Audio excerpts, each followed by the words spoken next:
శని సంచారంలో మార్పు వల్ల విశేషమైనటువంటి రాజయోగం పట్టబోతున్న రెండవ రాశి తులారాశి. దానికి కారణం ఏంటంటే తులారాశి నుంచి లెక్కబెట్టినప్పుడు శని సంచారంలో మార్పు జరిగినటువంటి మీనరాశి 6వ రాశి అవుతుంది. తులా, వృశ్చికం, ధనుస్సు, మకరం, కుంభం, మీనం. శని సంచారంలో మార్పు జరిగిన మీనరాశి 6వ రాశి అవుతుంది.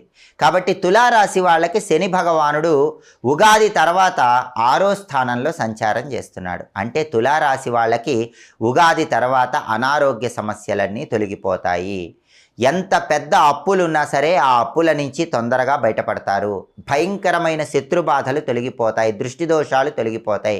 అనుకున్న పనులు అనుకున్నట్లు పూర్తి చేసుకుంటారు. విశేషమైన ధనలాభాన్ని పొందుతారు. రోగ రుణ శత్రుబాధలన్నీ పోగొట్టుకొని తులారాశి వాళ్ళు పట్టిందల్లా బంగారంలా శని భగవానుడి అనుగ్రహాన్ని పొందగలుగుతారు. కాబట్టి ఉగాది తర్వాత శని సంచారంలో మార్పు వల్ల రాజయోగ